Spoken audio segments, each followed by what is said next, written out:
Presidente, questa è un'iniziativa che ha dato una grande visibilità alla città di Aquileia. Siamo molto contenti e anche molto soddisfatti perché il primo evento che è collegato all'iniziativa Archeologia Ferita ha avuto un enorme successo.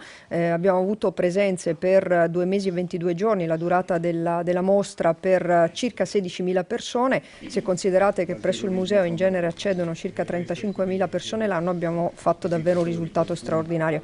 Ma la cosa molto importante è che questa mostra ha dato ad Aquileia, al nostro territorio, all'intero Friuli Venezia Giulia, una grandissima visibilità. Abbiamo perso il conto degli articoli sulla stampa estera, oltre 90, siamo stati presenti in tutti i più grandi TG di livello nazionale e abbiamo avuto una presenza importante anche in altre regioni e in altri stati di questa nostra Europa. Penso alle iniziative che sono state fatte dalla stampa austriaca piuttosto che evidentemente a quella extraeuropea. Estremamente positivo il risultato finale, quindi la direzione è quella giusta e continueremo ad andare avanti con eventi sempre più importanti. C'è stato anche un grande ringraziamento da parte del direttore del Museo del Bardo, che ha ringraziato proprio la Regione Friuli Venezia Giulia e la città di Aquileia. Beh, diciamo che abbiamo fatto un grande lavoro di squadra. Io devo ringraziare il ministro Franceschini perché ha supportato e aiutato questa iniziativa fin dal primo momento, fin dalla presentazione presso il Ministero dei Beni Culturali. Devo ringraziare il presidente della fondazione, l'ambasciatore Zanardi Landi e il direttore Tiusci, il sindaco di Aquileia e devo dire anche gli operatori privati con cui abbiamo chiuso questa partnership che ci ha permesso di avere gli sponsor necessari per affrontare anche le spese più importanti.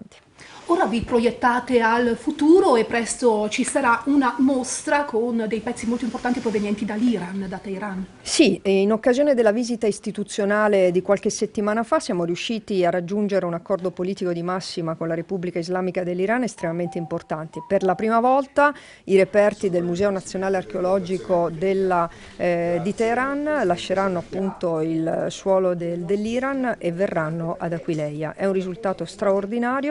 Se tutto va come deve andare contiamo di avere la mostra disponibile dai mesi di giugno al mese di settembre, anche perché non ci dimentichiamo che il Bardo è stato presente ad Aquileia forse nei mesi più poveri di presenze, quelli appunto invernali.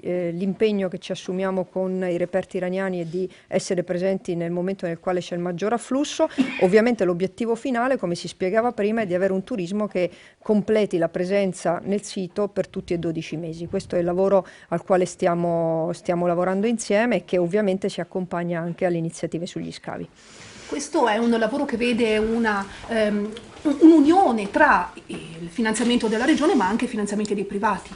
Importante, devo dire che anche il risultato dell'applicazione diretta dell'Art Bonus, che è stata una misura nazionale voluta fortemente dal ministro Franceschini e dal governo Renzi, e devo dire che il risultato si vede, cioè ci sono dei privati che forse molto più volentieri e spinti e stimolati dal fatto che c'è una agevolazione fiscale importante, accompagnano queste iniziative culturali, anche perché intanto c'è una voglia di poter partecipare alla valorizzazione del proprio territorio da parte anche di tante imprese friulane e non solo. Dall'altra c'è anche come dire, l'impegno ad essere utili al proprio paese, al proprio territorio, e devo dire che insomma c'è una presenza dei operatori privati particolarmente interessante.